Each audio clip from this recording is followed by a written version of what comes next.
होके आया है वो एक प्यारी सी स्माइल मुझे देगा और उसके बाद में हम आगे बढ़ेंगे। सो एक बहुत ही बेहतरीन सी प्यारी सी हंसमुख स्माइल आपके चेहरे पर मुझे दिखनी चाहिए, only then will be going ahead, after that only we are going to go ahead. तो एक प्यारी सी स्माइल का प्रयोजन किया जाए।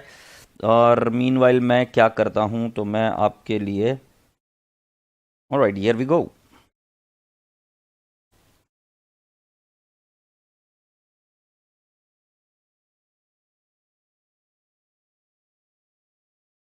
तो सुनिए बेटा जी, उस दिन मैंने आपको जो समझाई थी वो चीज समझाई थी सब्सक्रिप्शन अकाउंट। आशा करता हूं कि आपको अभी सब्सक्रिप्शन, अरे वाह वाह वाह क्या है।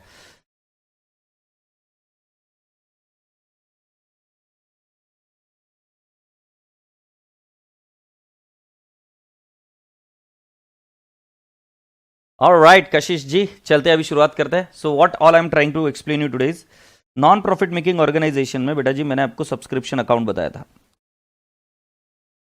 Subscription account. ओके, तो मैं आप सभी बच्चों से पूछना चाहता हूं कि सब्सक्रिप्शन अकाउंट का वर्किंग किस तरीके से होता है। सो पहले यहां पर टू सब्सक्रिप्शन रिसीवेबल होता है, can I not call it as opening balance,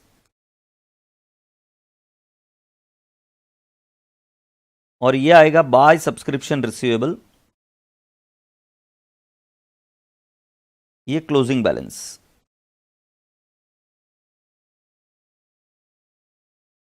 opening balance और closing balance.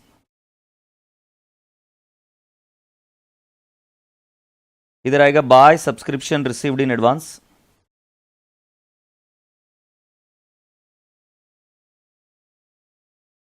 this would be opening balance, and two subscription received in advance,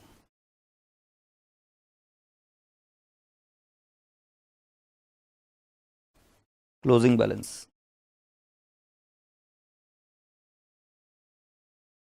Buy cash oblique bank, can I not call it as buy cash oblique bank? Agreed. और इधर आ जाएगा मेरे राजा बेटा जी to income and expenditure account. इससे क्या अभी आपका याद करने का स्टोरी जो है ना वो खत्म हो गया कि क्या ऐड करे क्या लेस करे। इस अकाउंट से आपको हमेशा कोई भी चीज निकल सकती है। बेटा जैसे सब्सक्रिप्शन अकाउंट है तो किसका अकाउंट बना बेटा जी, इनकम अकाउंट। इनकम से जुड़ी हुई कितनी चीजें बेटा जी, सो इनकम से जुड़ी हुई होती है तीन चीजें। पहला होता है subscription receivable, that is income receivable, और एक इनकम रिसीव्ड इन एडवांस। वैसे ही बेटा जी मैं आपको बताता हूं कि एक्सपेंस अकाउंट भी बनता है। एक्सपेंस अकाउंट कैसे बनता है जरा ध्यान से सुनिए, ये एक्सपेंसेस अकाउंट है। इस एक्सपेंसेस अकाउंट में इससे जुड़े हुए दो चीजें, एक होता है प्रीपेड एक्सपेंस और एक होता है आउटस्टैंडिंग एक्सपेंस। यस और नो? अब मुझे बताओ प्रीपेड एक्सपेंस को कौन सा बैलेंस होता है, आपको आशा होगी, और आउटस्टैंडिंग एक्सपेंस को कौन सा बैलेंस होगा। प्रीपेड एक्सपेंस का ओपनिंग बैलेंस होगा, प्रीपेड एक्सपेंस का क्लोजिंग बैलेंस होगा, आउटस्टैंडिंग एक्सपेंस का ओपनिंग बैलेंस होगा, आउटस्टैंडिंग एक्सपेंस का क्लोजिंग बैलेंस होगा। और एक्सपेंस पेड की एंट्री अगर आप कर पाते हो तो जाहिर सी बात है फिर इसके बाद में आपका एक्सपेंस अकाउंट भी क्लोज हो जाएगा। सो मैं आप सभी लोगों से पूछ रहा था कि प्रीपेड एक्सपेंस को कौन सा बैलेंस होता है, तो उसको होता है कौन सा, डेबिट बैलेंस होता है क्या। सो can I not say, I will write down to prepaid expense, can I not write down prepaid expense? ये डेबिट साइड में लिखा, ये कौन सा बैलेंस है, उसको ओपनिंग बैलेंस है। This is opening balance. Agreed. और प्रीपेड एक्सपेंस क्लोजिंग बैलेंस कौन सा साइड में आएगा, क्रेडिट साइड में आएगा। Agreed. So can I not write down bye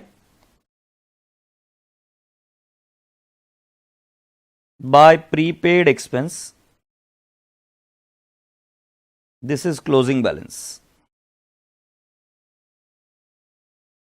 फिर by outstanding expense, this is opening balance. और to outstanding expense, this is closing balance. और by cash oblique bank account, और नहीं टू कैश ऑब्लिक बैंक, क्योंकि expense को paid की entry क्या आएगी, expense account debit to cash oblique bank. जैसे सैलरी पेड की एंट्री क्या करेंगे आप, salary account debit to cash oblique bank. Agreed. तो डेबिट साइड में आ गया to cash oblique bank whichever is paid. और अभी इधर क्या लिखेंगे, by I and E account. विद्या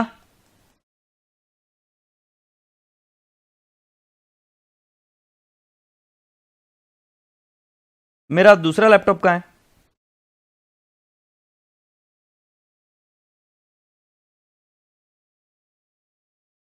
दूसरा लैपटॉप दे दो.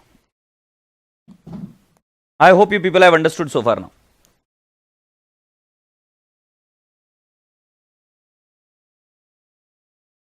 एक्सपेंसेस अकाउंट आपने बना लिया.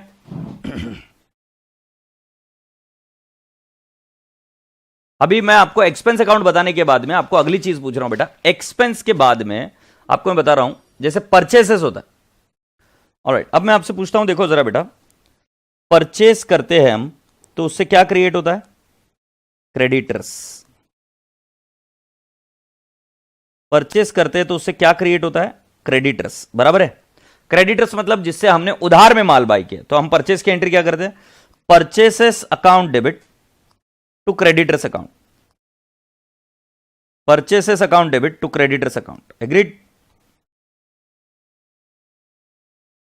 अब मैं आपको दूसरी चीज बता रहा हूं. ये purchases account debit to creditors account तो हो गया. अब मैं आपसे दूसरी चीज बता रहा हूं कि बेटा जी जो क्रेडिटर्स है इसका there is no correlation with stock. Creditors का और स्टॉक का कोई भी लिंक नहीं है, कोई भी कनेक्शन नहीं है. तो all I was just trying to tell you was, in case of NPO मैंने आपको बताया था कि बेटा जी क्रेडिटर्स अकाउंट होता है. तो जब आप कभी कोई चीज परचेस करते हो तो उससे आपका क्रेडिटर्स क्रिएट होता है. ओके, तो उससे आपका क्या क्रिएट होता है? क्रेडिटर्स. बट मैंने आपको कहा क्रेडिटर्स का कोई भी लेना देना नहीं है. No relation with stock. No relation with stock. अब नो रिलेशन विथ स्टॉक का मतलब क्या है? देखो, for example, purchased goods on credit, ठीक है, ₹5 लाख. ये ट्रांजैक्शन समझ में आ रही है? इसमें मैंने एंट्री कर दी परचेसेस टू क्रेडिटर्स 5 लाख. और फिर मैं कह रहा हूं बेटा जी कि सारा का सारा माल बिक गया, एवरीथिंग इज सोल्ड, सब बिक गया. तो बेटा सब माल बिक गया तो मेरे पास एंट्री आ गई cash oblique bank to sales. Cash oblique bank to sales. मान लो मैंने 5 लाख का माल 7 लाख में बेच दिया. हो सकता है ना ऐसा? तो 7 लाख में बेच दिया पूरा माल, 100% माल बेच दिया. सो मेरा स्टॉक कितना रहा? 0. बट मेरा क्रेडिटर्स कितना है? अभी भी 5 लाख है, क्योंकि बेटा क्रेडिटर्स को मैं तुरंत पेमेंट नहीं कर रहा हूं. क्रेडिटर्स से मैंने पेमेंट टर्म मांग के रखे कि मैं आपको 2 महीने बाद पेमेंट करूंगा. बट डिमांड इतनी थी कि माल बाय किया उधार में और तुरंत हाथों हाथ बिक गया. अब तुरंत बिकने के बाद में राजा बेटा जी आपको बात तो समझ में आ गई कि मेरे पास स्टॉक 0 है, बट क्रेडिटर्स का बैलेंस कितना है? 5 लाख. और दूसरा आपको बता देता हूं कि purchased goods on credit ₹5 lakh. अब बेटा जी अगर आप ध्यान से समझोगे सो मेरे पास एंट्री हो गई purchases to creditors. The amount is 5 lakh और मैंने क्रेडिटर्स का पेमेंट कर दिया. Creditors to cash oblique bank मैंने पेमेंट कर दिया 5 लाख. बेटा जी माल नहीं बिका, I could not sell, so not sold. I said not sold. So बेटा जी अगर नॉट सोल्ड है तो मेरे पास स्टॉक पूरा बच गया 5 लाख रुपए. बट राजा बेटा जी क्योंकि क्रेडिटर्स का पूरा पेमेंट हो गया, सो क्रेडिटर्स का balance is 0. Creditors balance is how much? 0. I hope you people have understood so far. जल्दी से मुझे बताइए क्या आपके जहन में बात चली गई क्या? So creditors and stock are not related. Stock कितना है और क्रेडिटर्स कितना है तो उसमें कोई ताल्लुकात है क्या? नहीं, उसके अंदर कोई भी ताल्लुकात नहीं है. Both are not related item to each other. Agreed? So now let's go on and let me explain you how do you create a creditors account. So ये देखो क्रेडिटर्स अकाउंट बना रहा हूं आपके सामने. सो क्रेडिटर्स अकाउंट मतलब ये credit balance होता है. इसके क्रेडिट में हम लिखेंगे by balance brought down. By balance brought down, ये क्रेडिटर्स का ओपनिंग क्रेडिट बैलेंस. और क्रेडिटर्स का क्लोजिंग बैलेंस आएगा to balance carried down over here. Credit side में आ जाएगा बाय परचेसेस, कि परचेसेस की एंट्री क्या? Purchases to creditors. फिर अगर परचेस रिटर्न हुआ तो कौन से साइड में? डेबिट साइड में. कॉमन सेंस की बात है बेटा जी. To purchase return. और इधर आ जाएगा to discount received. Discount received, appreciate this, और उसके बाद में आ जाएगा to cash oblique bank account, and this will tally. So all I'm just trying to tell you is कि we have got opening balance, we have got closing balance, we have got purchases, we have got purchase return, and then we have got discount received, और फिर उसके बाद में payment किया तो to cash oblique bank account. और आप अगर देख पा रहे हो इधर, तो आपको एक चीज समझ में आ गई बेटा जी कि क्रेडिटर्स अकाउंट में स्टॉक का कोई भी रोल नहीं है, राइट. क्रेडिटर्स अकाउंट से आप परचेसेस लिखते हो, परचेस रिटर्न लिखते हो, डिस्काउंट रिसीव्ड होगा, कैश ऑब्लिक बैंक का जो पेमेंट हुआ होगा वो आता है क्रेडिटर्स अकाउंट. तो आशा करता हूं कि आपको ये चीज समझ में आ गई. मैंने आपको ये समझाया इधर कि क्रेडिटर्स और स्टॉक के बीच में कोई भी लेना देना नहीं है. क्रेडिटर्स अलग आइटम है और स्टॉक अलग आइटम है. एग्रीड. अब इसके बाद में नेक्स्ट आइटम बताता हूं आपको. मैंने सिखाया था सीओजीएस क्या होता है फाइनल अकाउंट में. सीओजीएस का फॉर्मूला ये हमने इसके अंदर देखा था मैन्युफैक्चरिंग अकाउंट में. तो फॉर्मूला था opening stock plus purchases minus closing stock is equal to COGS. अब बेटा जी मैं आपको बताऊं ये सीओजीएस जो होता है वो होता है एक्सपेंस. तो मान लेते कि आप प्रिंटिंग एंड स्टेशनरी की बात करें. सो प्रिंटिंग एंड स्टेशनरी के लिए opening stock plus purchases minus closing stock will give you what, cost of stationery consumed. जो कंज्यूम्ड किया जाता है वो एक्सपेंस होता है, जो कंज्यूम नहीं किया जाता वो एक्सपेंस नहीं होता है. एग्रीड. सो आई रिपीट, जो कंज्यूम्ड कर दिया जाता है वो एक्सपेंस होता है, राइट. आप सभी लोगों से निवेदन है कि प्लीज ये कंप्लीट कर लीजिए यहां तक, और तब तक मैं प्रसाद भैया को कॉल कर बोल देता हूं कि आज अपना लेक्चर चलने वाला है 8 बजे तक, ठीक है ना. और ये चीज मैंने इत्तिला कर दी थी आपको पहले ही कि आज हम 8 बजे तक साथ में हैं.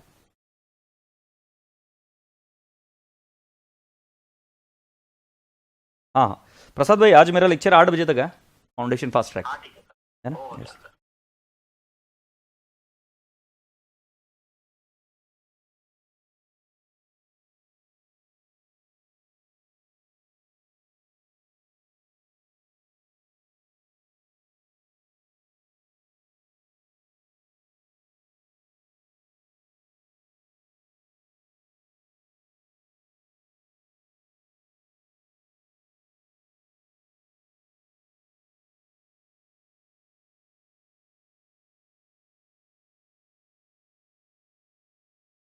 Have you all done so far? क्या क्रेडिटर्स अकाउंट क्लोज हुआ आपका अभी? जल्दी से मुझे बताओ.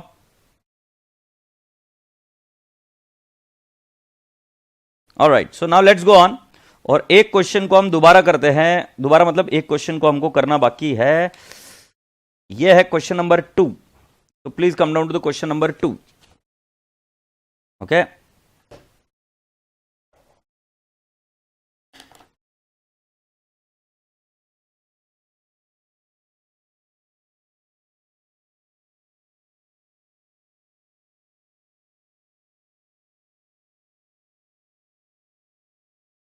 Let's go on and let's solve this question. The following information of Messrs TT Club are related for the year ended 31st March 2018, and all they have given you is stock of sports material. बेटा stock of sports material के लिए पहले लिख दीजिए कि ये वाली जो चीज है वो क्या है.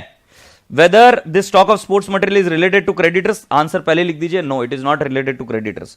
Not related to creditors. What did we write down? Not related to creditors. Right? इससे हम कंजम्पशन निकालते हैं. Amount due for sports material, मतलब ये आउटस्टैंडिंग फॉर स्पोर्ट्स मटेरियल, और can I not say it is creditors for sports material. ये creditors है. Amounts due मतलब ये अमाउंट पेमेंट करना बाकी है, creditors for sports material. Then you have got subscription due. This is nothing but subscription receivable. And subscription received in advance, this is nothing but, my dear friend, subscription received in advance. Now what is the question they are asking you? Subscription received during the year, इसके एंट्री आएगी बेटा जी cash oblique bank to subscription. Cash oblique bank to subscription. Payment for sports material during the year. What they are actually saying is कि जो creditors है हमारे sports material के, क्योंकि आपके पास ओपनिंग बैलेंस भी है और क्लोजिंग बैलेंस भी है. सो स्पोर्ट्स मटेरियल के लिए जो पेमेंट हुआ है उसकी एंट्री आएगी creditors for sports material. Sports material to cash oblique bank account, you are required to calculate the amount of subscription and sports material that will appear in the income and expenditure account for the year ended 31st March 18 and also show how this item will appear in the balance sheet as on 31st March 18. So पहला मुझे आपसे काम करना है कि हमें subscription account बनाना है, right? पहला काम क्या करेंगे? सब्सक्रिप्शन अकाउंट बनाएंगे. सब्सक्रिप्शन अकाउंट मैंने आपको होमवर्क भी दिया था, राइट? आशा करता हूं कि आप करके आए हो. So any which ways let me do the subscription account for you first. So I will से subscription account. Subscription account. So when I do subscription account, I will write down to subscription receivable. To subscription receivable, I will write down how much? Subscription receivable, I will write down 11,250. And by subscription receivable,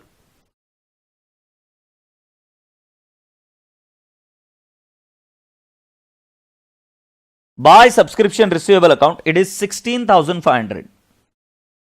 Then boys and girls, we have got subscription received in advance. By subscription received in advance, by subscription received in advance, can I not say it is 9,000? And to subscription received in advance,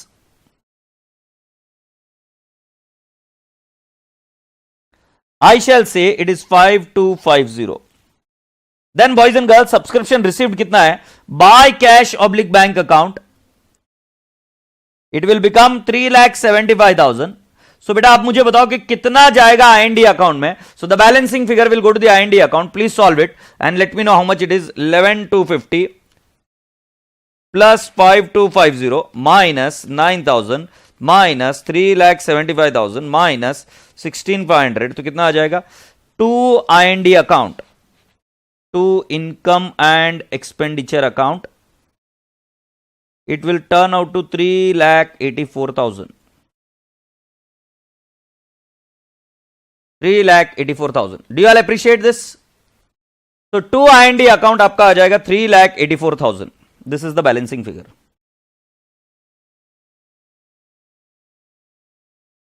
Now boys and girls, I am asking you the now next question. Please tell me कि इसमें से कौन सा item कहां जाएगा? ये जाएगा opening balance sheet asset side, subscription receivable opening balance sheet asset side. And where will this item go? Opening balance sheet liability side. ये आइटम कहां जाएगा? Closing balance sheet liability side. और ये आइटम कहां जाएगा? Subscription receivable closing balance sheet asset side. Right, where will this item go? Income and expenditure जो लिखा IND credit side. And where will this item go? R&P debit side. Yes और no? Please let me know if you have understood this part.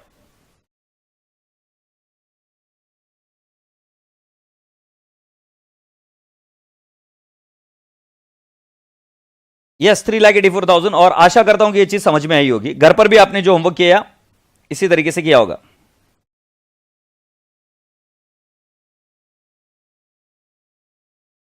Priyal Jain साहब वो कर देंगे अपन, not a big deal, will do it.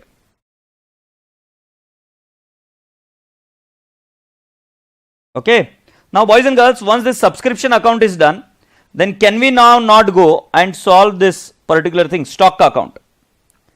So let's talk about the stock account. जरा ध्यान से देख रहा हूं.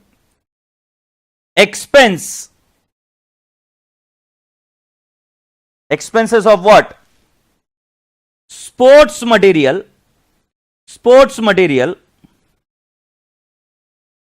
to be debited to income and expenditure account. Right, expenses of sports material to be debited to income and expenditure account. जब कभी भी आपको ओपनिंग और क्लोजिंग स्टॉक दिया जाए, सो आप लिखेंगे opening stock of sports material, opening stock of sports material add purchases minus closing stock will be equal to what? Sports material consumed.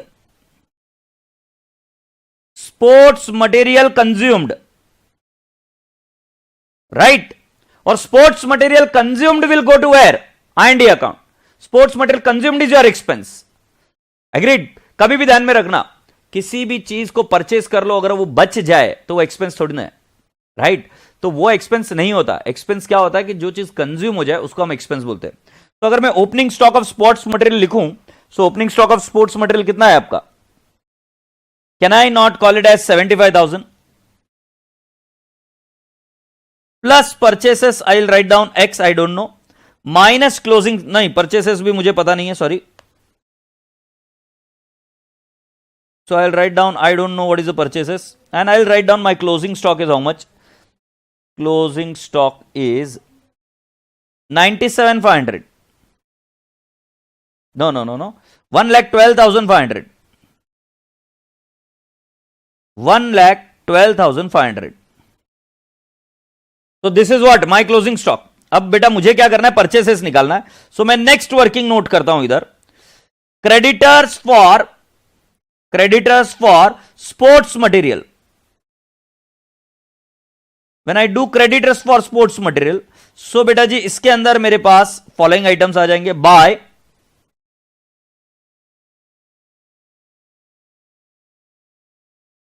I will write down amount due. Actually आपको इसको amount due की जगह पे ऐसा लिखना चाहिए, by opening balance credit side में I will write down 67,500 to closing balance. Creditors का अकाउंट सिखाया तो था 97,500। फिर बेटा जी पेमेंट कितना किया है, पेमेंट लास्ट में मिला, payment for sports material during the year 2,25,000। So मैंने इसकी एंट्री कराई थी creditors to cash oblique bank. So can I not say to cash oblique bank account and how much it will be 2,25,000। Now boys and girls I will write down by purchases, this will become my balancing figure. Can you people please let me know what is my this balancing figure, and it will be how much? I will say 2,25,000 plus 97,500 minus 67,500, so it will turn out to how much?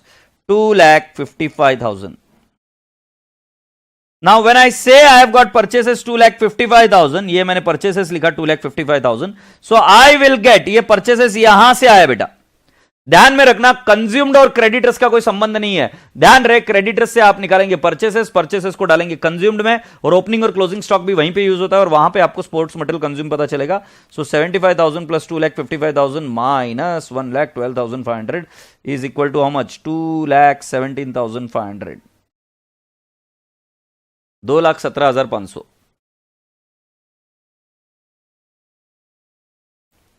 Agreed? So 2,17,500 will be this. Now where will this opening creditors go? Opening creditors will go in opening balance sheet. And where will this closing creditors go? It will go in closing balance sheet. Purchases कहां गया? Consumed में गया, जहां पर हम expense निकाल कर बताते कि कितना हमारा expense है. This will go in I&D account debit side. I&D account debit side. Remember this. Where will this cash oblique bank go? It will go in R&P. Credit side. Agreed? राजा बेटा जी जो कोई भी आपका ओपनिंग स्टॉक ऑफ मटेरियल है ये कहां जाएगा? Opening balance sheet. ये कहां जाएगा? 11 to 1,12,500, ये it will go in closing balance sheet. बेटा परचेसेस तो already creditors for stock of sports material में गया ऑलरेडी, और यहां पर एक कंज्यूम्ड के बाद में I&D डेबिट साइड में जाना चाहिए। इस तरीके से आपको ये चीजें पता होनी चाहिए। Agreed? So boys and girls I am requesting you all please be very quick and be very fast, और मुझे बताइए कि कोई क्वेश्चन होगा तो मुझे बताइए, मैं आपके इंतजार में हूं। जल्दी से मुझे बता दीजिए कि क्या ये चीज क्लियर है क्या आपको।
ऑलराइट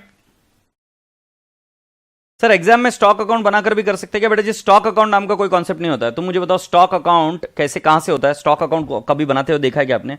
डिंपल, स्टॉक अकाउंट नहीं होता। स्टॉक अकाउंट एक्चुअली मैं बताऊं, कॉस्टिंग में जब आप जाते हो ना तो स्टॉक मेंटेन्ड होता है, राइट? और वहां से आपको पता चलता है कि क्लोजिंग स्टॉक कितना है। स्टॉक अकाउंट मेंटेन नहीं होता, it is a part of the costing, it is not a part of accounts बेटा, as far as stock is concern. Alright, now let's come down, उस क्वेश्चन को भी solve कर लिया जाए। Question number 9। क्वेश्चन नंबर 9 आप मुझे कह रहे थे कि ये मॉड्यूल का कौन सा नंबर का क्वेश्चन है बेटा जी? आप कौन सा बता रहे थे? क्वेश्चन नंबर 9 ये मॉड्यूल का किसी बच्चे ने ये डाला है, कहां पर डाला है?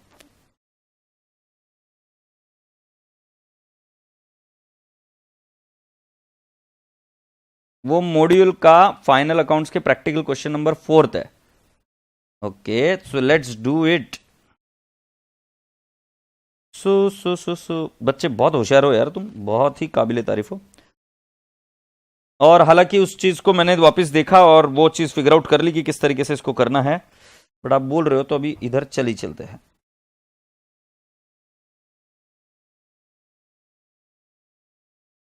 तो जितना मैंने सही से पढ़ा, तो उसके अंदर आप बता रहे फाइनल अकाउंट का क्वेश्चन नंबर 4 है। So can I take you to the final account,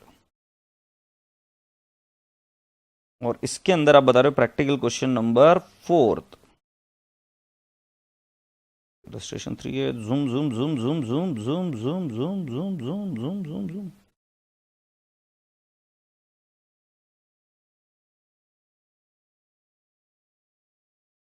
yes, here it is that question. ठीक है, so I am reading this question for you all, और फिर हम एग्जाम क्वेश्चंस भी देख लेंगे। So let's do it. Mister कोत्रीवाल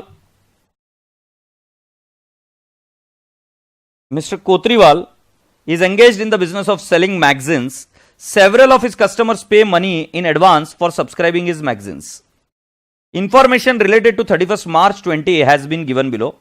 1/4/2019 he had a balance of 2 lakh advance from customer, of which 1,50,000 is related to the year 1920, while remaining pertains to the year 2021. During the year 1920 he made a cash sales of rupees 5 lakh. Now बेटा जी, ये जो है ना, he made a cash sales of rupees 5 lakh, इसकी एकदम normal C entry कर मुझे बताओ कि क्या एंट्री होगी? What would be the normal C entry इसका? So can I not say इसकी नॉर्मल सी एंट्री होगी cash oblique bank to sales account, and it is how much? 5 lakh 5 lakh. I hope you people have understood so far. ठीक है, so cash sales की entry हो गई बेटा जी 5 लाख की, cash oblique bank account debit to sales here.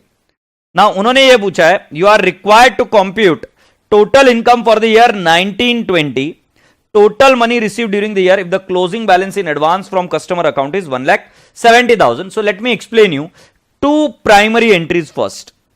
Let me explain you two primary entries first. पहली entry, cash oblique bank to sale of magazines, ये बात बिल्कुल सही है। एक एंट्री तो ये होगी cash oblique bank to sales. जो करंट ईयर में जो मैगजीन खरीद के ले जाता है, जो हमारे स्टोर पर आता है मैगजीन खरीद के लेके चला जाता है, तो हम एंट्री क्या बोलते हैं बेटा जी? कि हमें कैश मिली और हम बोलेंगे वो सेल्स हो गया। So cash oblique bank to sales account, this is the simple entry which we are saying. Second entry के बारे में मैं आपको गौर से बताता हूं कि बेटा जी, जब हमें एडवांस में मिलता है तो can I not say cash oblique bank to advance received against magazine, या एडवांस सब्सक्रिप्शन बोल दो for magazine, advance subscription for magazine, subscription for magazine. Agreed? अब जेटा मैं जो बात कर रहा हूं वो जरा ध्यान से सुनना। मान लो मुझे लास्ट ईयर एडवांस मिला 2,50,000। एक इमेजिन करो कि मुझे लास्ट ईयर एडवांस मिला 2,50,000, बरोबर है? बट ये एडवांस मिला तो कभी ना कभी की तो इनकम होगी ना। सो मैं इसको बता रहा हूं कि ये मेरी इनकम है नेक्स्ट ईयर की, जिसमें से 2 लाख रुपीज इनकम है नेक्स्ट ईयर की। So can I not say advance subscription for magazine, मैं इसको बता दूंगा एडवांस सब्सक्रिप्शन फॉर मैगजीन कितना? Let's take an example 2 lakh. 2 can I not say sale, या करंट ईयर का सेल्स माना जाएगा। राइट, करंट ईयर का सेल्स माना जाएगा 2 लाख, क्योंकि करंट ईयर की इनकम है। मिला था 250, बट इसमें से 2 लाख की इनकम हम मान रहे करंट ईयर की। I hope you people have understood so far. तो यदि मैं आपको बताऊं कि मेरे 2 अकाउंट बनाऊं, मैं इधर पहले एक सेल्स अकाउंट बना दूं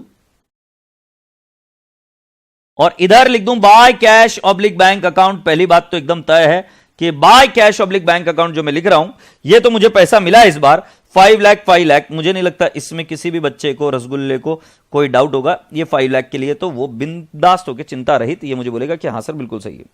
और उनका 2 लाख का बैलेंस था advance from customer. So can I not say I will create an account called as advance from customer. Advance from customer नाम सुनते ही पता चल जाता है कि ये लाइबिलिटी है। किसी व्यक्ति से भी यदि आप एडवांस लेते हो, राइट, तो वो लाइबिलिटी बन जाता है, बिकॉज आपको उसके लिए सेवाएं देना बाकी है। सो कैन आई नॉट से ये आ जाएगा bye balance brought down 2 lakh rupees. Okay, फिर इनका क्या बोलना पड़ रहा है, क्या मसला क्या चल रहा है? इनका ये बोलना चल रहा है कि ये जो 2 लाख है, एग्रीड, उसमें से 1,50,000 is related for the year 1920, मतलब वो करंट ईयर से रिलेटेड है। So can I not say I will transfer this to sales. Current year की इनकम 1,50,000। सो यहां पर हम लिख देंगे by advance from customer, advance from customer 1,50,000। तो बेटा जी 5 लाख तो हमको मिले कैश ऑब्लिक बैंक में, और एडवांस फ्रॉम कस्टमर 1,50,000 ये हमारी करंट ईयर की इनकम है। पिछले साल ही मिल गई थी, सब्सक्रिप्शन एडवांस फ्रॉम कस्टमर में पड़ा हुआ है। सो हमने वहां से ट्रांसफर कर दिया बेटा जी कितना, 1,50,000। जब हम आगे सोचते हैं तो आगे क्या लिखा है, पढ़ते। तो ये 2 लाइनें तो कंप्लीट हुई। आगे क्या लिखा है, total income for 1920, total money receive during the year if closing balance in advance from customer account is 1,70,000। वापिस बेटा जी क्लोजिंग एडवांस का बैलेंस है, टू बैलेंस कैरिड डाउन 1,70,000 बता रहे।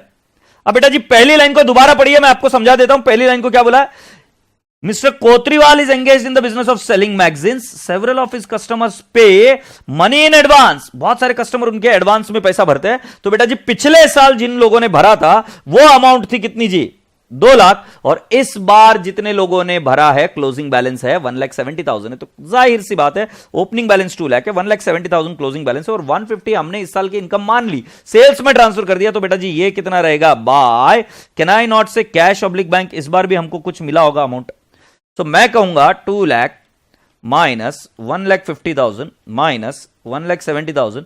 सो इस बार कैश कितनी मिली है, 1,20,000। उनके 2 प्रश्न थे हमसे, एक कितनी कैश रिसीव्ड है, तो आंसर फाइनल इधर देख लीजिए। मैं लिख रहा हूं cash received is, so can I not write down sales 5 lakh का कैश तो इस बार मिला है, और हम लिखेंगे एडवांस सब्सक्रिप्शन या एडवांस फ्रॉम कस्टमर, ये हमारी अमाउंट होनी चाहिए एडवांस फ्रॉम कस्टमर 1,20,000। चेक कर लीजिए, और यह अमाउंट हमारी हो जानी चाहिए 6,20,000। ये तो हो गई कैश रिसीव्ड की बात। अब तुम पूछोगे कि कितना हमारी इनकम है, सो बेटा जी मैं इधर लिख दूंगा 2 ट्रेडिंग अकाउंट या 2 P&L अकाउंट। सो बेटा जी मेरी ट्रेडिंग अकाउंट में इनकम हो जाएगी 6,50,000। सो अगर आप मुझे पूछते हो कि मेरी इनकम कितनी है, so I will write down income है मेरी राजा बेटा जी 6,50,000 which will go to the trading account. I hope you people have understood so far. Let me explain you again. देखो बेटा जी पहली वाली सेल वाली एंट्री तो एकदम सिंपल है, झंपिया एंट्री थी, एकदम इजी।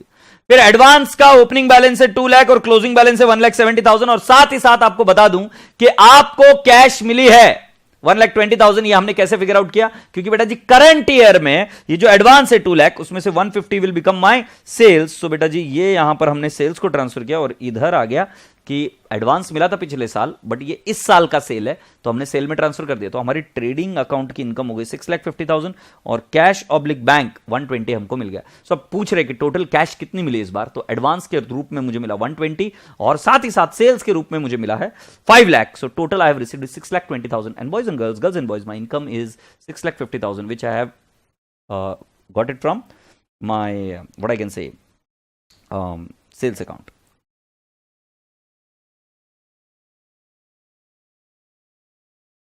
तो जल्दी से मुझे बता दीजिए यदि इसमें आपको कोई आपत्ति है क्या, बट पहले एक बार आंसर तो चेक कर ले भाई, आंसर सही है क्या? ये कौन सा है? Question number 4।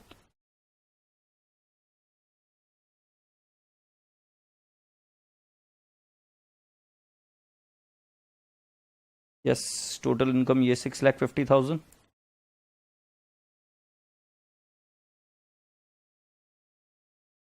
ये इनकम 6,50,000 है और so total money received is 6,20,000। हमने भी यही बताया था क्या? Yes, that's it. Please check करके मुझे बता दीजिए क्या चीज समझ में आ गई क्या आपको?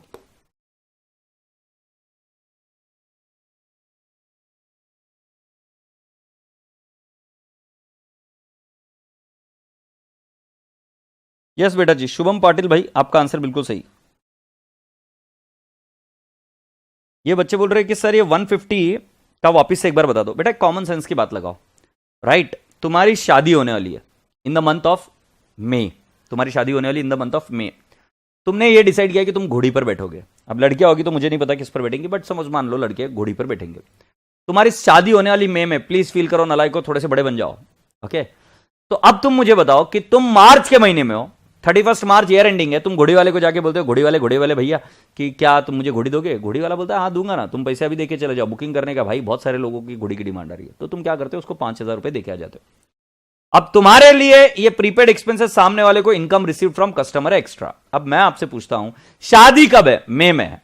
तो मैं पूछता हूं ये जो अभी है वो सामने घोड़ी वाले भैया की इनकम है, हाँ है या नहीं है? इतना मुझे बता दो, राइट? वो जो घोड़ी वाला भैया है उसको घोड़ी लेके जानी है मई महीने में, और क्या वो उसकी इनकम है क्या? रसगुल्ले खुश मत हो, इसका आंसर देगा, उसके बेसिस पर पता चलेगा घोड़ी पर बैठेगा या किसके ऊपर, क्या बोलते, गधे पर। जल्दी से मुझे बता, घोड़ी पर बैठोगे या गधे पर बैठोगे, ये इस पर निर्भर करता है। इसका आंसर बताओगे। घोड़ी वाले की इनकम ये कौन से ईयर की होगी? नेक्स्ट ईयर के कि करंट ईयर की? अभी मार्च चल रहा है। सो तुम 2021 की इनकम है या 21-22 की इनकम है? मुझे बताइए।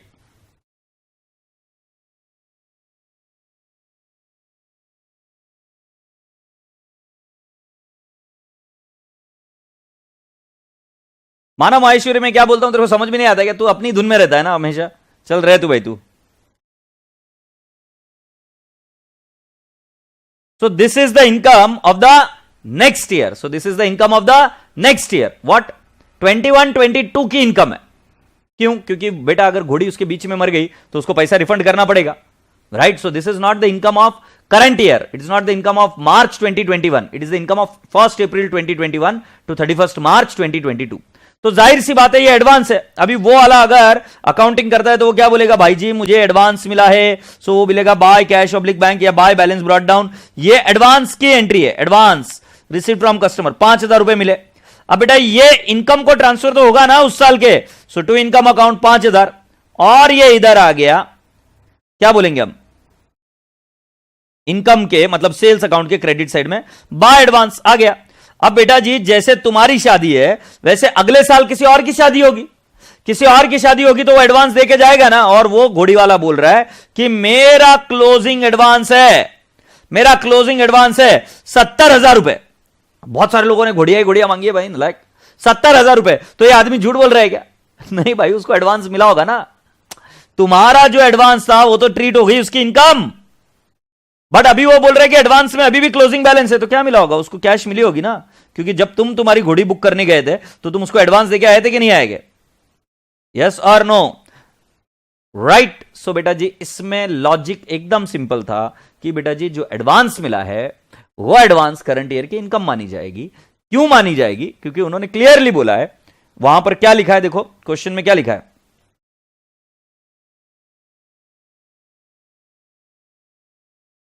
पहले तुमको ये तो मानते हो एडवांस मिला था, अब एडवांस मिलने के बाद में उन्होंने बोला है he had an balance of 2 lakh advance from customer of which 1,50,000 is related to the year 1920। मतलब शुरुआत में जो एडवांस था 2 लाख रुपए का, उसमें से 1,50,000 ये एडवांस करंट ईयर की इनकम में जाने वाला है।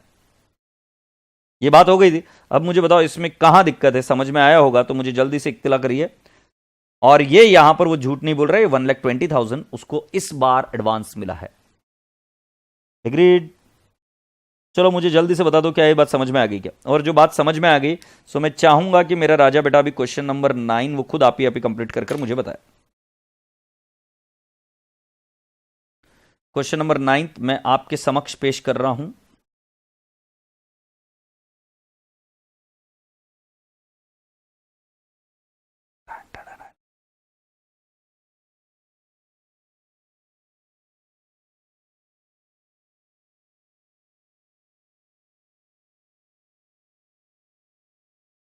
चलिए, आपको ये वाला क्वेश्चन नंबर 9 अभी सॉल्व करना है मेरे सामने। Be very quick, be very fast.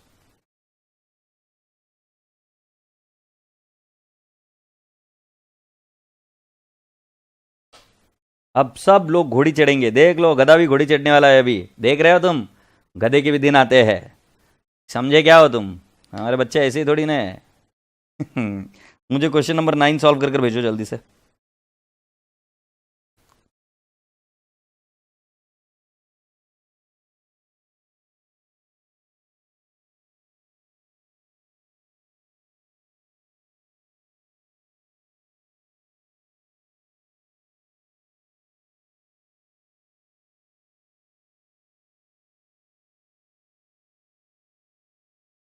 तो मैं चाहूंगा कि क्वेश्चन नंबर 9 आप मेरे लिए कंप्लीट कर मुझे बताएं, फिर हम आगे बढ़ेंगे।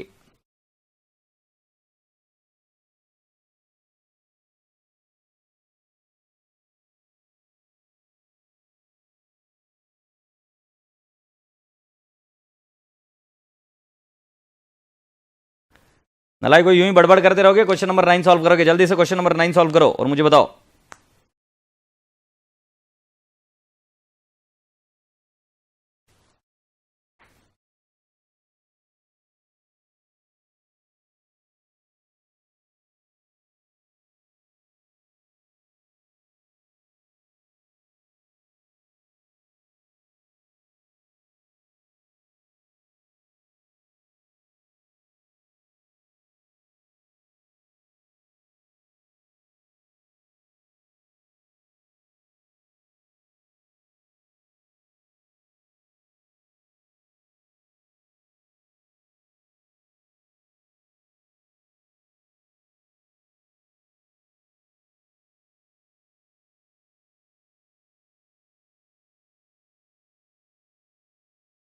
क्वेश्चन नंबर 9 मैं सॉल्व करने के लिए ले रहा हूं।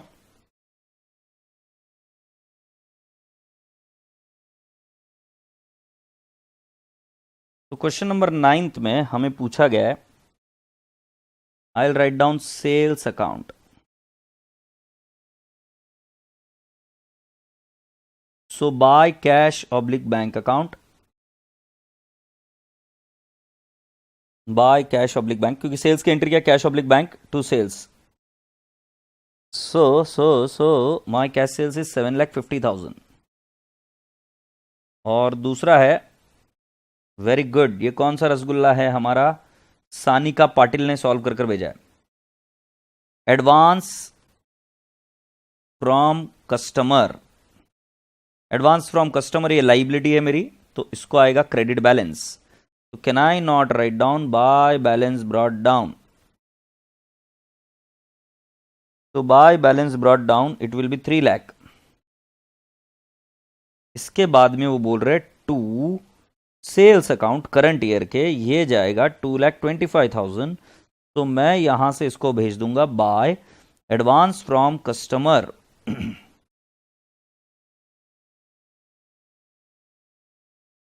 Advance from customer 2,25,000। फिर उसके बाद में हमें बताया गया कि इसका क्लोजिंग बैलेंस कितना है, तो to balance carried down, my closing balance happens to be how much?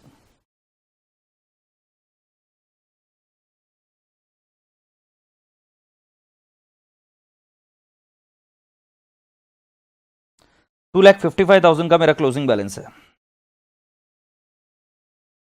सो इधर कितना आएगा? Bye cash oblique bank account, this is my balancing figure, this is my balancing figure, agreed? So can I not say 3 lakh minus 2,25,000 minus 2,55,000? So it will turn out to 1,80,000.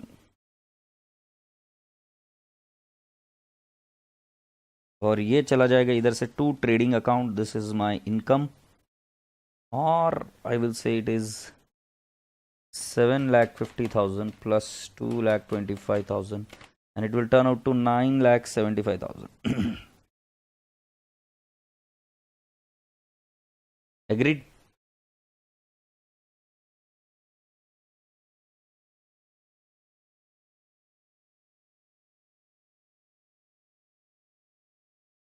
अब इसका presentation अलग अलग कर सकते हैं, क्या कर सकते हैं?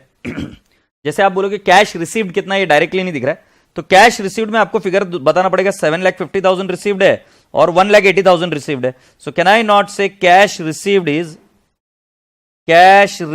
Is equal to, I will write down cash sales 7,50,000 plus advance from customer, advance from customer 1,80,000. So total कितना आ जाएगा? 7,50,000 plus 9,30,000. This is cash received.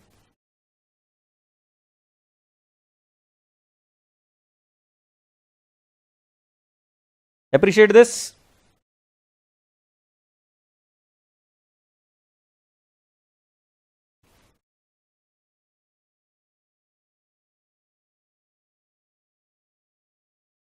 Okay, अब मैं आशा करता हूं और अपेक्षा करता हूं कि अब आप सभी बच्चों को यह चीज तो समझ में आ गई है कि किस तरीके से हम सब्सक्रिप्शन अकाउंट कैलकुलेट करते हैं, किस तरीके से हम एक्सपेंस अकाउंट को भी कैलकुलेट करते हैं, राइट? तो एक बार अपनी कैनवस पर एक बार विजुअलाइज करिए आंखें बंद कर. जब मैं सब्सक्रिप्शन अकाउंट के बारे में बात कर रहा हूं तो मैं ऐसे बोलूंगा, subscription received in advance, opening balance credit side, closing balance debit side, right? Subscription receivable, opening balance debit side, closing subscription receivable credit side. Cash oblique bank to subscription मतलब जो कैश मिला है वो क्रेडिट साइड में subscription के, और to IND account आएगा debit side में. उसी तरीके से अगर एक्सपेंस की बात करूं तो उससे दो रिलेटेड आइटम होते हैं, एक आउटस्टैंडिंग एक्सपेंस और एक प्रीपेड एक्सपेंस. आउटस्टैंडिंग एक्सपेंस जाएगा राइट एक्सपेंस के क्रेडिट साइड में ओपनिंग बैलेंस, और क्लोजिंग में जाएगा डेबिट साइड में जाएगा to outstanding subscription, sorry outstanding expenses closing balance. फिर राजा बेटा जी आपके प्रीपेड एक्सपेंस हो गए, उसको डेबिट बैलेंस होता है, ओपनिंग बैलेंस डेबिट साइड में जाएगा, क्लोजिंग बैलेंस क्रेडिट साइड में जाएगा, और उसके बाद में जब आप इसको टैली करने के लिए लेंगे, जैसे एक्सपेंस पेड की एंट्री है, expense to cash oblique bank, expense के डेबिट साइड में टू कैश ऑब्लिक बैंक, और बाय आ जाएगा IND. ये आपको चीज समझ में. फिर मैंने आपको बताया कि स्टॉक और क्रेडिटर्स का कोई लेना देना नहीं है. स्टॉक का फॉर्मूला आएगा, उससे हम कंज्यूम निकालते हैं और वो एक्सपेंस है opening plus purchase minus closing, you will get consumed. आशा करता हूं कि ये बात समझ में आ गई. जब यहां तक सारी बातें समझ में आई गई है तो अब हम बढ़ते हैं अगले लॉजिक की तरफ, और वो लॉजिक क्या है मैं आपको समझाता हूं. Let's go on. तो we are now there on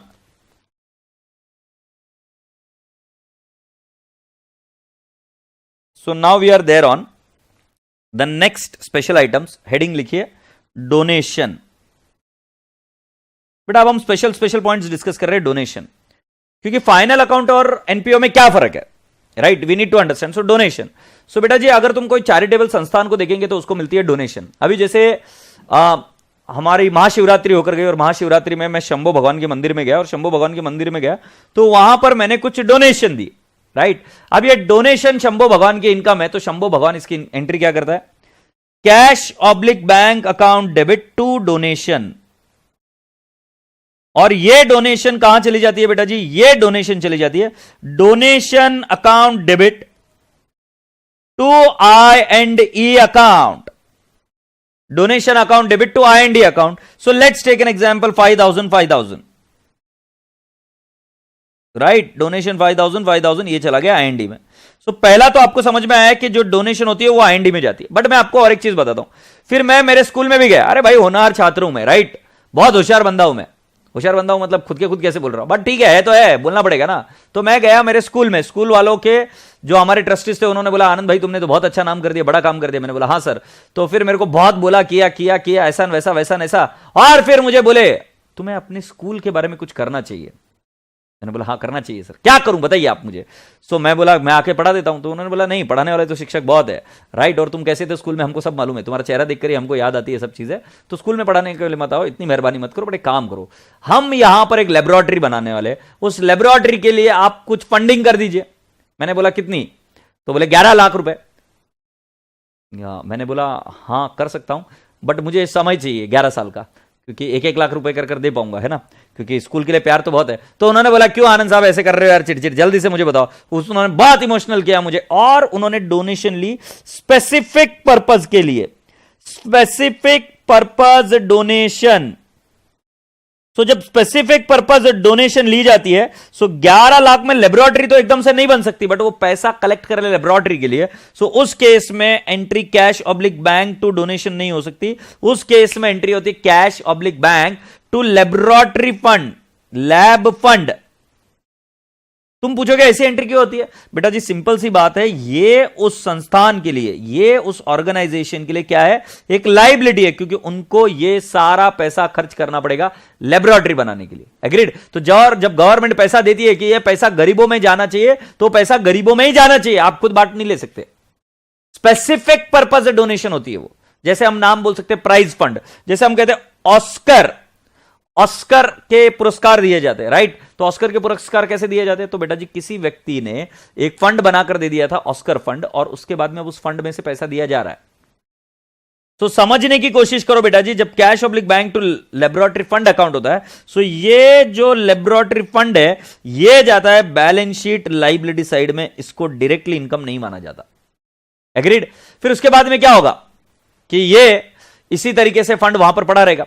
वैसे और एक तरीके के लिए हम यूज कर सकते हैं प्राइज फंड। जैसे फॉर एग्जांपल मैंने पैसा दिया टू प्राइज फंड, अब ये प्राइज फंड कहां जाएगा? प्राइज फंड अकाउंट कहां जाएगा? ये जाएगा बैलेंस शीट लाइबिलिटी साइड में।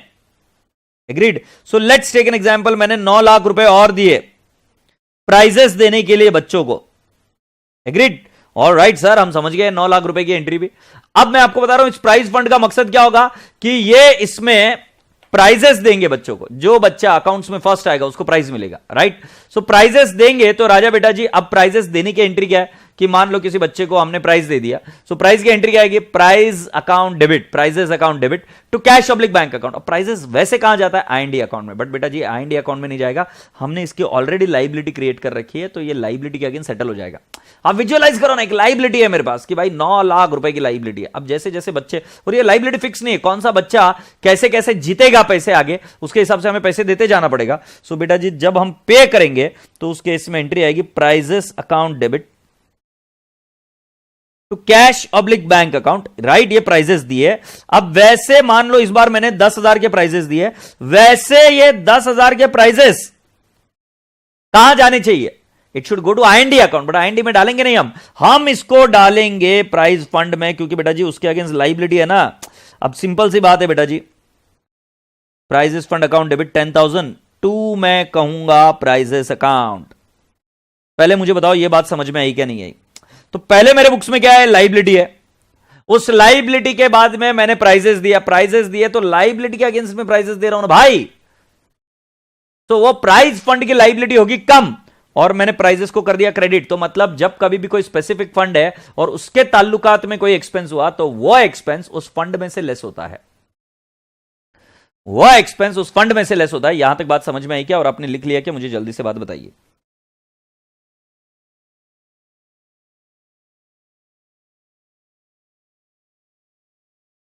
जब मैं आगे बढ़ूं तो मैं आपको और एक चीज बताता हूं। जो प्राइज फंड मिला है मुझे 11 लाख रुपए, 9 लाख रुपए सॉरी, ये 9 लाख रुपए पैसे मुझे सेफ रखने पड़ते। सेफ क्यों रखने पड़ेंगे? क्योंकि बेटा जी कभी भी कोई भी खर्चा आ जाए तो हम खर्चा कर देंगे, फिर आगे प्राइजेस देना होंगे तो पैसे कहां से लाएंगे? तो पैसे का मैनेजमेंट भी कोई एक चीज है ना भाई। मैंने 9 लाख रुपए दिए, अब उनको 9 लाख रुपए तो इमीडिएटली नहीं लग रहे, हर साल लगेंगे।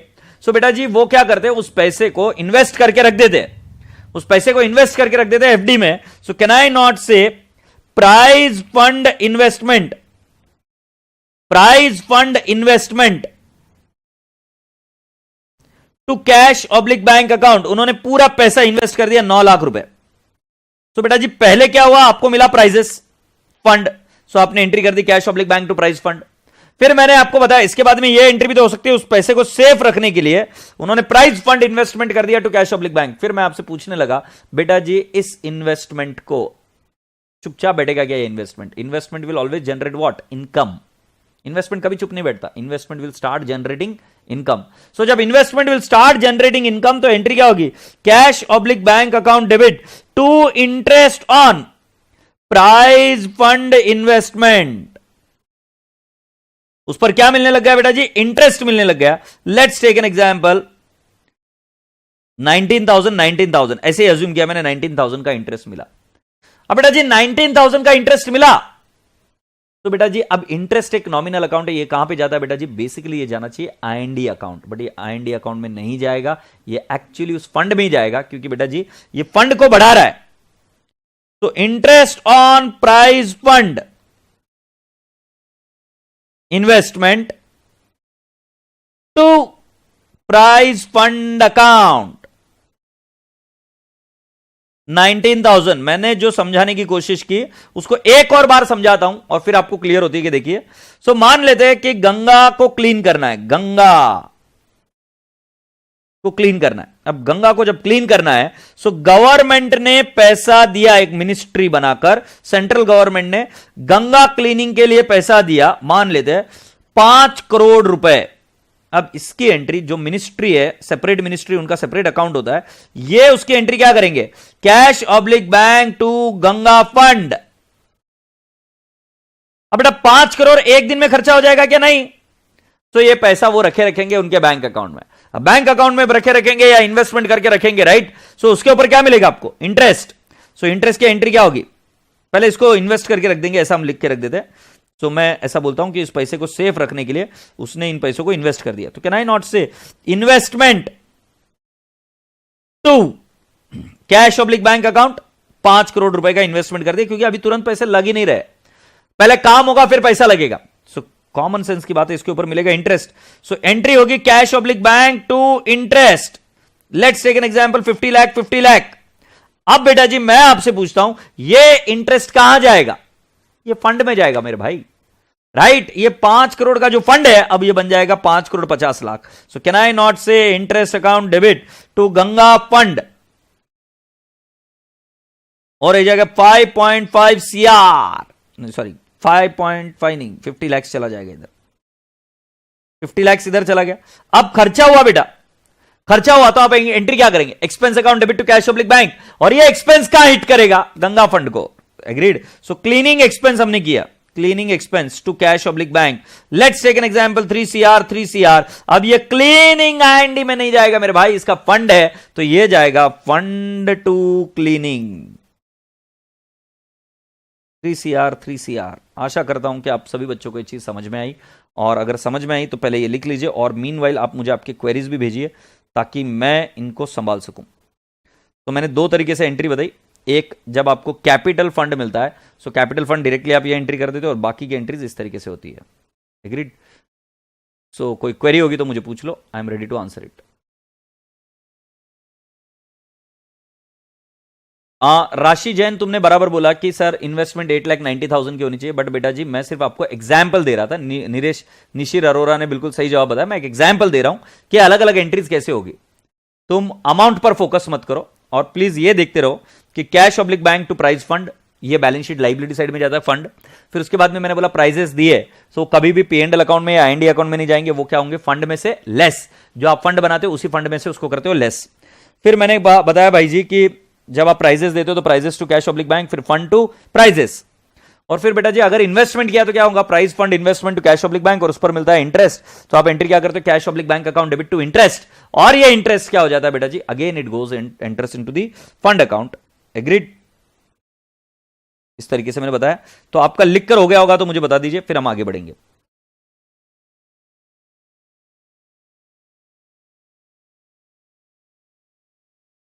जल्दी जल्दी जल्दी जल्दी लिख लेते हो मेरे राजा बेटा जी, बहुत ही बढ़िया।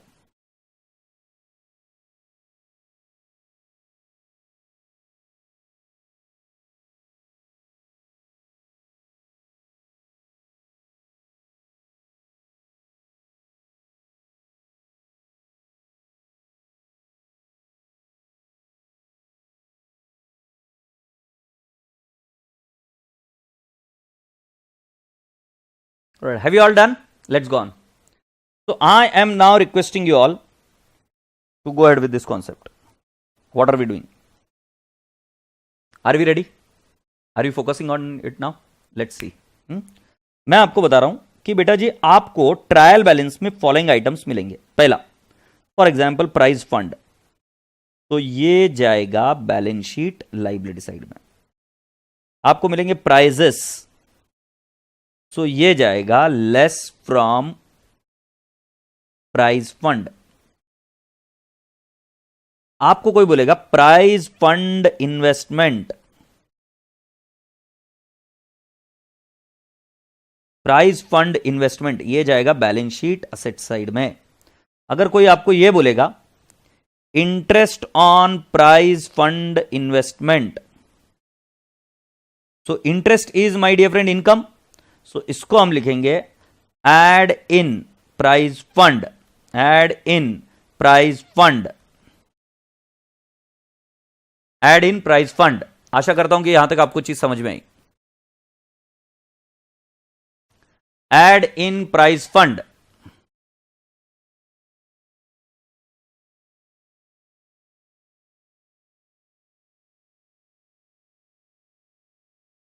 प्राइज फंड दिखा तो it will go to the balance sheet liability side, prizes दिखा तो less from prize fund.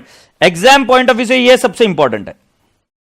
Prices दिखा तो क्या करेंगे, लेस फ्रॉम प्राइज फंड, और फिर क्या बेटा जी, प्राइज फंड इन्वेस्टमेंट, ये क्या करेंगे बैलेंस शीट असेट साइड, और interest on prize fund investment add in prize fund, add in prize fund.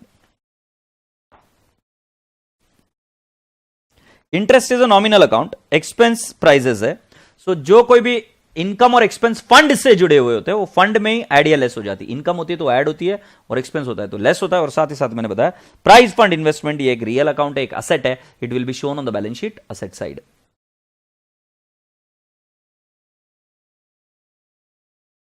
I hope you people have understood so far. So now let's write down the next item, which is called as entrance fees.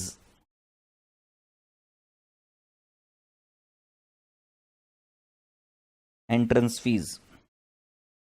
सो बेटा जी दो type की fees होती है, एक होती है membership fees और एक होती है एंट्रेंस फीस।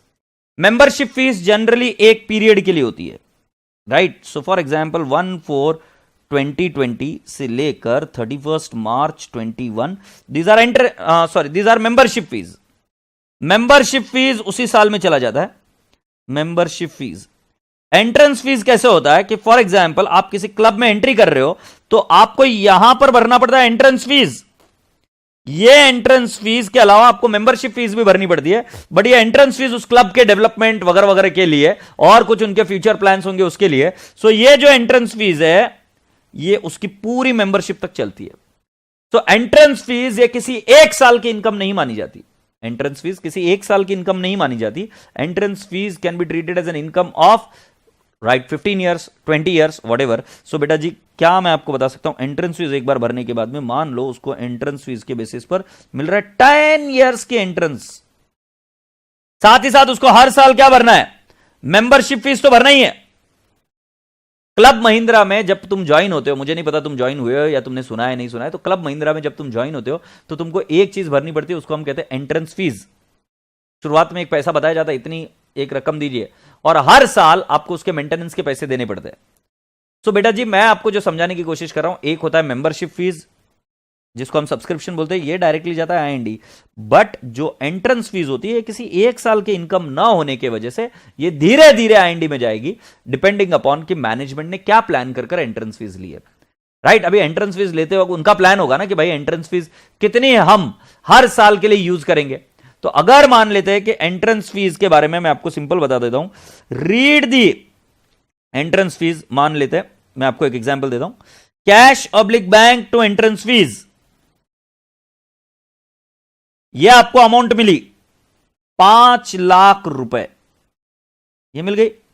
अब आप क्वेश्चन को पढ़िए, आप आपका दिमाग मत लगाइए क्योंकि इसमें दिमाग लगा ही नहीं सकते, यह कॉन्ट्रैक्ट है कि भाई क्या कॉन्ट्रैक्ट के बेसिस पर हम कैसे यूज करने वाले इस पैसे को। तो इस कॉन्ट्रैक्ट में ऐसा लिखा हुआ था कि ये पैसे यूज करने वाले हम इन 2 ईयर्स। 2 ईयर्स मतलब आधा पैसा अभी ट्रांसफर कर देंगे हम आईएनडी को और आधा पैसा ट्रांसफर करेंगे अगले साल। सो जाहिर सी बात है बेटा जी एंट्रेंस फीस, एक काम करता हूं मैं पूरा आधा पैसा नहीं मान के चलता हूं, मैं बोलता हूं कि 2 लाख रुपए हम ट्रांसफर कर देंगे आईएनडी को इस साल टू आईएनडी। सो अभी भी एंट्रेंस फीस में पैसा कितना दिख रहा है, आपको दिख रहा है अभी भी 3 लाख रुपए बैलेंस दिख रहा है। तो अब जरा ध्यान से देखिए, IND अकाउंट में आप लिखोगे बाय एंट्रेंस फीस और ये आ जाएगा 2 लाख, और साथ ही साथ आप एक और फिगर लिखेंगे बैलेंस शीट में, और बैलेंस शीट के आप लाइबिलिटी साइड में लिखोगे entrance fees and it will be 3 lakh.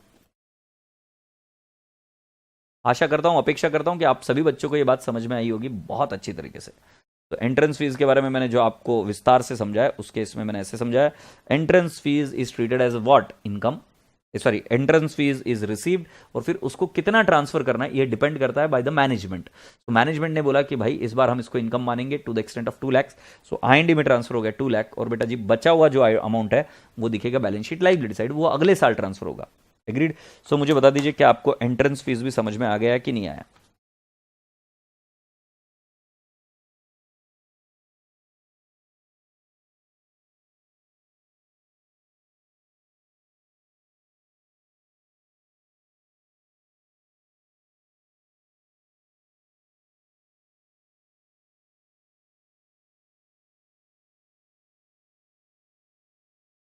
Right, your grasping is doing great job right now, बहुत अच्छा काम कर रहे हो आप, बहुत ही बेहतरीन काम कर रहे हो।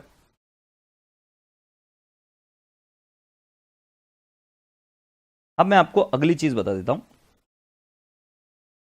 एंट्रेंस फीस के बाद में मैं आपको अगली चीज बताऊंगा, और ये चीज है क्या, can we not call it as, इसको हम बोलेंगे लाइफ मेंबरशिप फीस।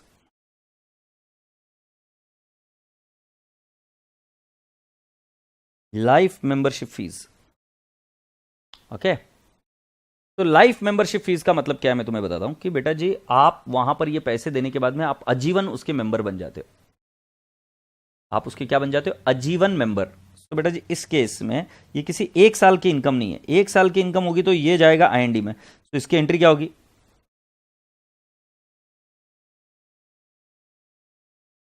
यार ये पेन अच्छे से चल रहा था अभी इसको क्या हो गया यार,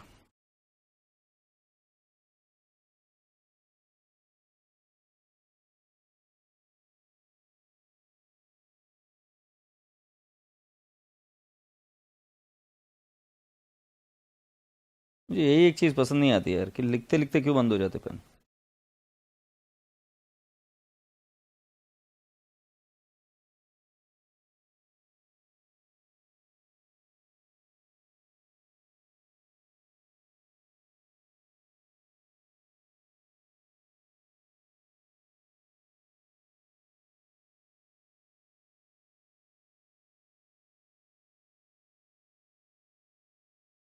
cash oblique bank to life membership fees,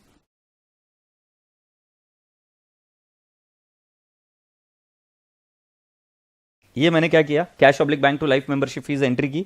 ये यहां पर आप जब देख रहे हो तो ये किसी एक साल की इनकम नहीं है, it will belong to many years.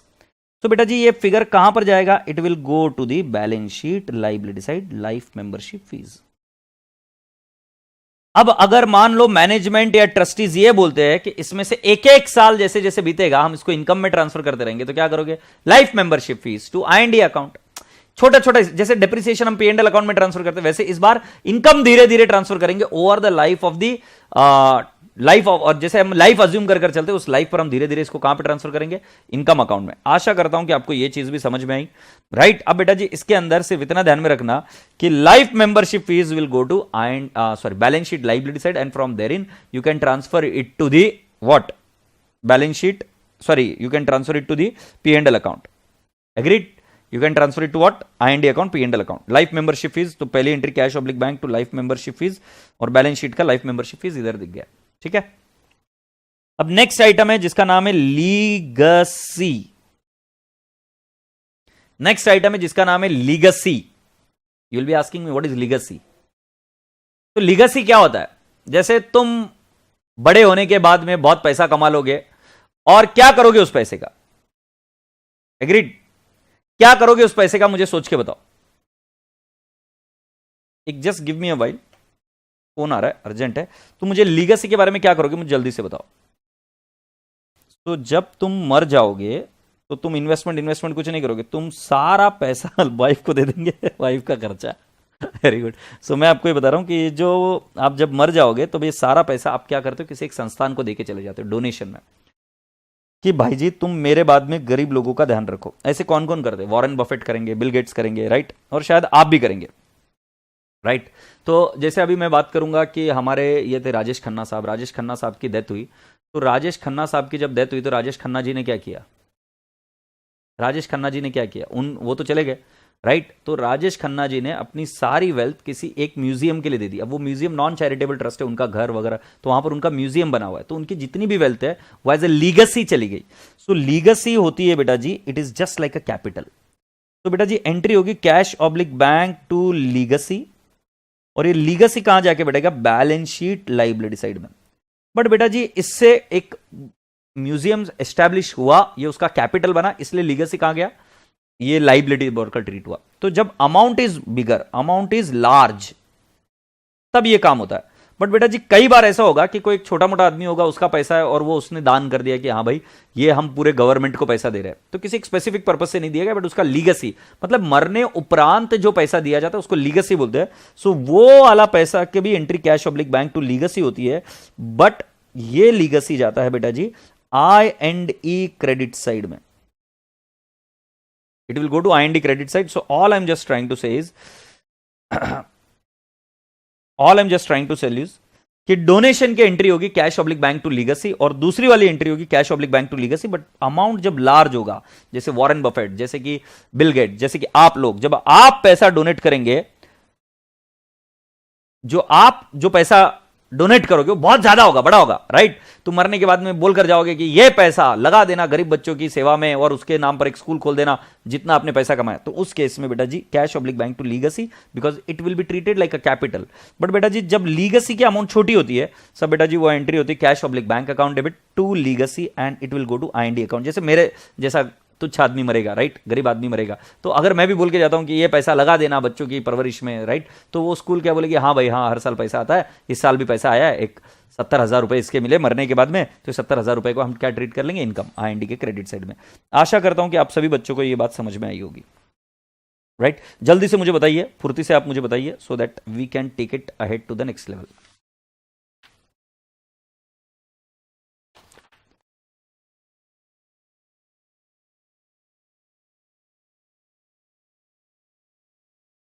क्या ये बात समझ में आ गई क्या?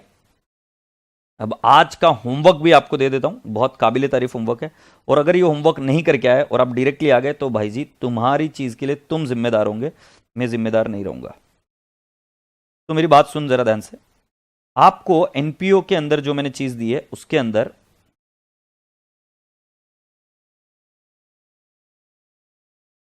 तो मैं आपको बता रहा हूं, receipt and payment account, right this format in your notebook.